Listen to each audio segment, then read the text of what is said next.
Off-roading in the beast. It's always a good time.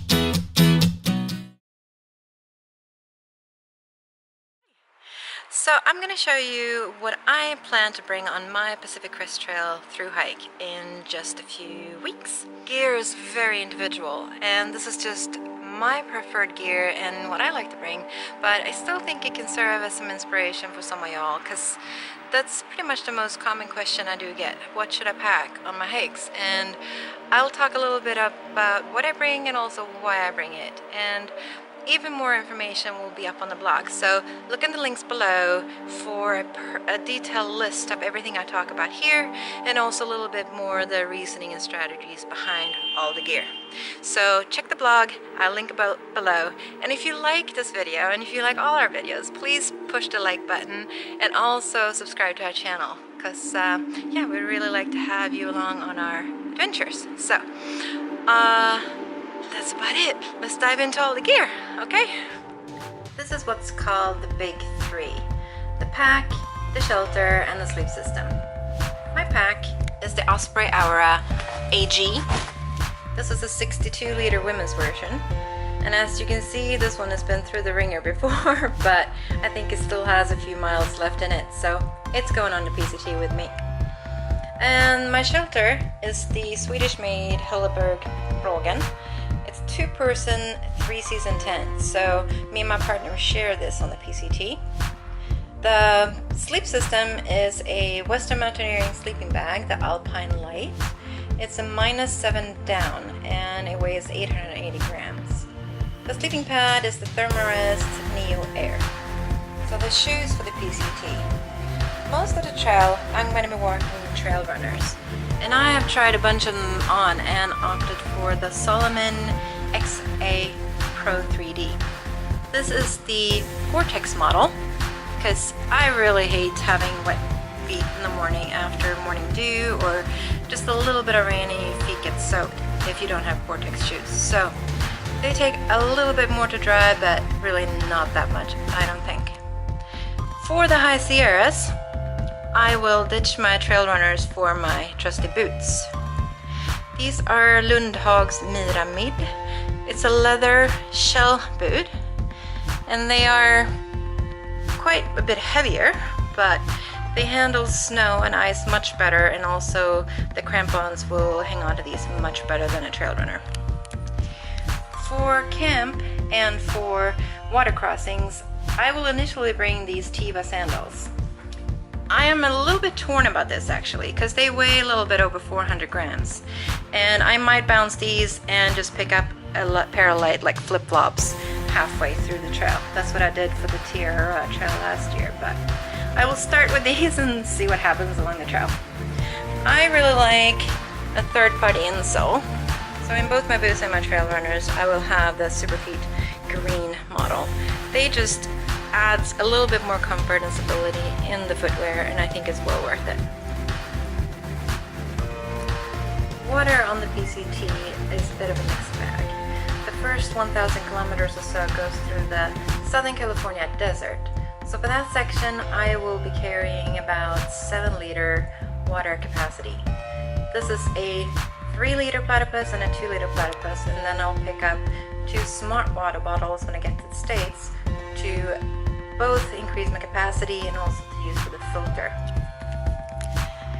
This is the Sawyer Squeeze water filter. It's really easy. You just screw it on top of the smart water bottles and push the water through, and it filters out just about anything you need to worry about. I really like using bladders, because otherwise I simply don't hydrate enough.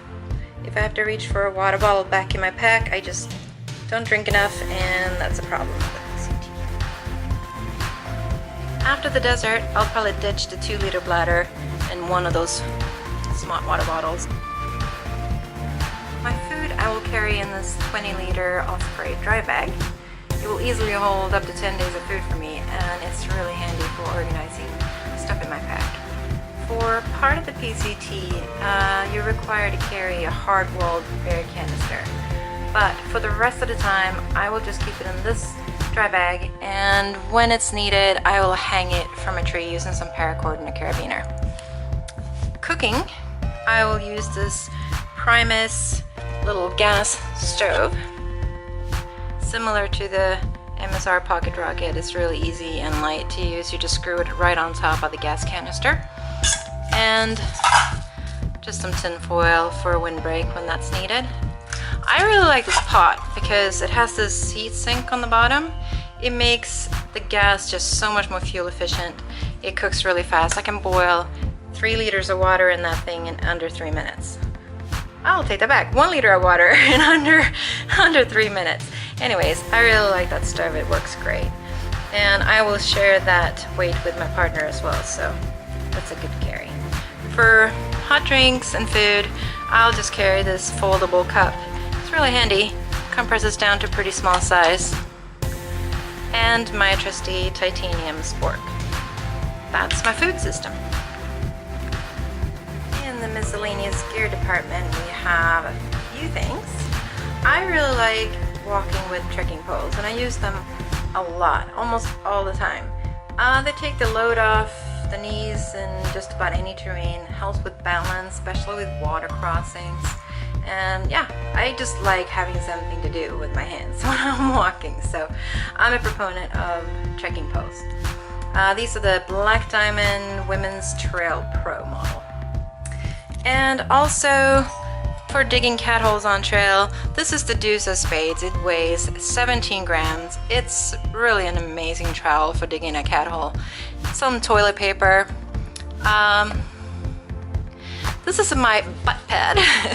It's a little seating pad from THERM-A-REST, and it's really amazing when you're out and it's wet and it's cold, or you're up in the mountains and it's sharp rocks and scree. It's really nice to have a little something to sit on. It's a bit of a luxury item, but I've never ever regretted carrying that thing. I also carry a small repair kit, some duct tape, zip ties, THERM-A-REST patch kit, and a few extra odds and ends in there, and a Leatherman multi-tool, and a small first aid kit, or small. A fairly decently stocked first aid kit actually, because you're out in the middle of nowhere and you need to be able to take care of yourself. I share these items with my partner, so it's pretty good. Alright, a few personal odds and ends. You don't need a whole lot on the trail, trust me. I carry basically toothpaste, toothbrush, a small brush that I have cut the handle off because I saw no point in that, and nail clippers, a spare set of contacts. I use the monthly wear all the time versions, so yeah, so I wear them for a month and then I switch off. And sunscreen, I have really fair skin, so I need to take care of that. And some tape for hot spots and blisters and whatnot. A small towel for freshening up, and some wet wipes for the same purpose. Basically, just trying to stay somewhat fresh on trail, because you're not always going to find a water source to be able to clean off at the end of the day. And hair tie for my long hair. That's it. Alright, a few miscellaneous stuff you need if you come from abroad like me.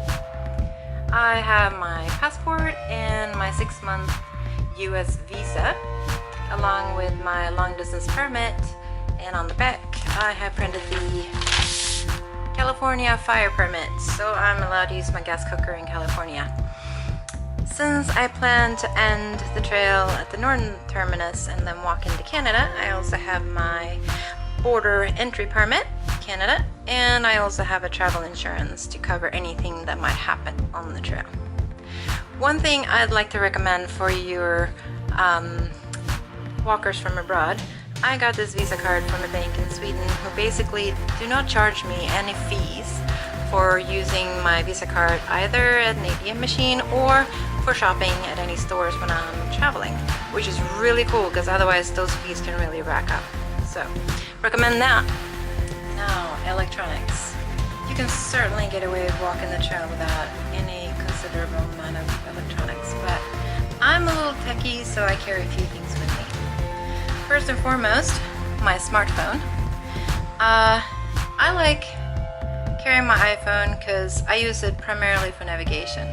On Aotearoa, I use the Gut Hook app for navigating, and I really liked it, so I'm going to be using GAITERS app for the PCT as well. The GPS on the iPhone has never failed me, and I've been to some really remote places, so I'm happy using that as my primary source of navigation. In order to do that safely, I'm putting it in this LIFEPROOF free waterproof case. And the cool thing about that, you can still use the phone as normal, you can make phone calls, and yeah, it's a really handy case to use. And I also like to use a small point and shoot camera for photos and video. And for that, I have a little tiny tripod. It helps for setting up shots, and also this makes a pretty handy DIY trekking pole mount, so I can use that as a selfie stick when I want little better shots.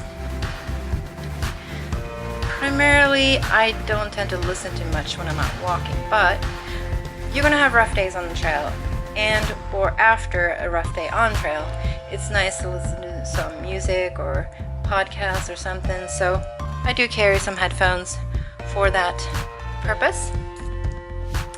My trusty lead lenser head torch. This is not the smallest or lightest head torch you can carry, but it's 220 lumen, and if you do any kind of night walks, you're gonna want a proper head torch, and this one is really good. I like it. I carry an extra battery for it. This is a lithium battery, and you can plug in the USB right into the battery to charge it, which is really cool. Brings me to charging. To keep everything souped up, I basically carry a battery pack. But for the PCT, me and my partner are planning on minimizing our town stops, so that battery bank takes about 12 hours to charge, so that's not really going to work for us. So for the PCT, I'm also going to carry an Anker 15-watt solar panel for the first time. I'm really excited about this. I don't have it here because I've shipped that straight to San Diego, and I'll pick that up before I start the trail. When I do charge things in the wall, I have just a small power adapter for the wall with a US plug. Finally, the personal locator beacon. This is the Ocean Signal PLB1. They tout it as the lightest one on the market. I don't know, but it's small, it's easy, and it's simple. It's basically just a PLB. It doesn't send any messages out or anything other than an emergency signal. So yeah, I like it. It does the job. I recommend carrying a PLB not only for your own personal safety, but search and rescue shouldn't really have to spend days looking for you if you go missing. So be respectful and be safe. Carry some sort of way to let people know if something happens to you on the trail. That's my electronics. I will most of the time walk in trail runners, and for that I will have these lightweight Dirty Girl gaiters. They will keep sand and debris out of my shoes and basically help with my sanity on trail, and also prevent blisters and all that kind of good stuff. For the Sierras, however, I will change into these Alpine gaiters. They are waterproof and much taller, so they'll keep snow out of my boots and keep me a lot drier when I'm walking.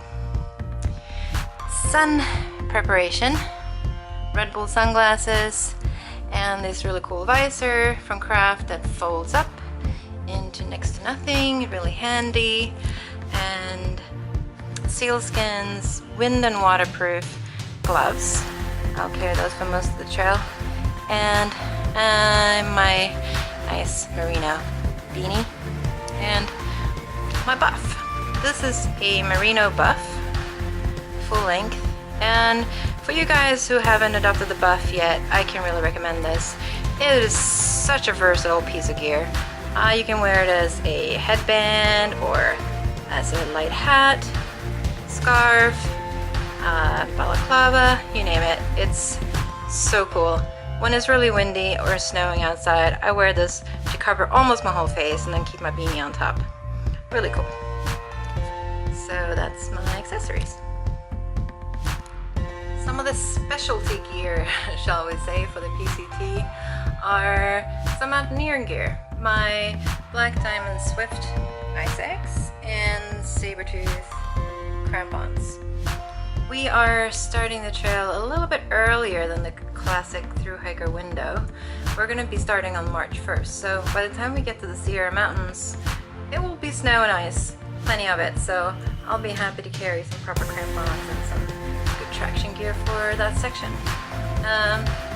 Another piece of specialty gear that I actually don't have here, it's waiting for me in San Diego, it's an umbrella.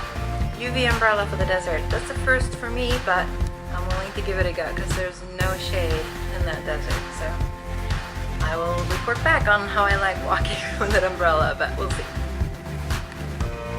These are all the clothes I plan to bring on my PCT thru-hike. Basically, when you're walking this far, carrying everything you need on your back, you do not want to carry too many clothes. So you have to work on a pretty good layering strategy. This is how I do it. Starting with my reinforcement layer, my outer shell. It's a Mountain Equipment Ogre jacket and Odyssey pants. The pants are full zip and I cannot stress how cool that is. It makes everything so much easier. The jacket and the pants are DRYSACK. It's kind of like Gore-Tex, but just different brand. For my mid layer, I have a Norröna Folketind puffy. It's a synthetic Primaloft jacket, and basically I chose the synthetic puffy because I have a down sleeping bag, and should everything in my pack get wet, which I certainly hope it won't, synthetics will actually provide some warmth even when wet, so that was like a safety concern behind that choice. I do tend to sweat a lot when I walk, so I can't walk in my puffy, it just isn't breathe enough, but I do carry a MERINO icebreaker hoodie, this one, for when it's a little colder. For example, in the desert, I'm going to start early and walk late into the evenings to avoid some of the midday heat. Might need a little bit warmer gear for that. If not, maybe long sleeve button down shirt to protect me a little bit from the sun. So for the desert, I might carry both or just a long sleeve button down. We'll see. But that icebreaker hoodie is a lifesaver. I love it. I love walking in it when it's a little cooler. Otherwise, I wear very little when I'm walking. As soon as I get my temperature up, I'm in shorts and a t-shirt in almost any climate. So, a pair of light icebreaker shorts and a light icebreaker t-shirt, and then a merino mix sports bra and merino panties from Klima. I carry 2 pairs and some icebreaker merino socks. The t-shirt is also merino. I love merino. And the same goes for my camp clothes. Since a lot of my walking gear tend to be wet when I pull into camp, it's really important that I have something dry to change into. So I sleep in a tank top and boxers, and so for PCT I will sleep in Peak Performance boxers and a Smart Wool tank top, some icebreaker sleep socks, and THRU thermal underwear, long pants, and a half zip long sleeve shirt for those extra cold nights. Yeah, as you can see, most of my gear is merino. I love merino.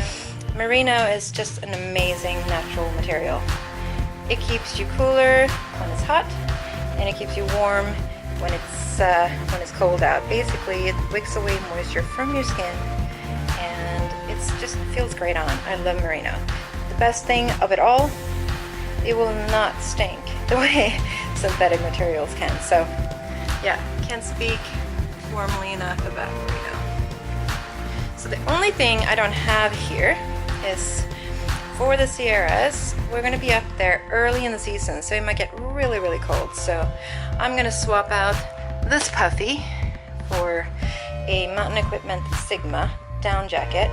It is really, really warm and it's going to keep me toasty even if it gets some serious winter winter storms up in the Sierras. So I hope you really enjoyed that. I love gear and I love talking gear, so yeah, if you have any questions at all, just ask them in the comments below and I'll do my best to answer them. Or check out the blog and you can ask questions there also. And don't forget to follow along on our PCT hike. I am Orchid Karma on Instagram, and I will probably be a little bit more frequent updates from the trail on Instagram, so please feel free to follow me there too. All these links are below. I will link to everything and tell you more about what I'm up to and what Scott and I are up to, and I hope to have you guys along for the trail. So I'm so excited, we're taking off tomorrow. So this is me, Karma, signing off. Bye. Alright, this is Scott and Karma's Wild Adventures signing off.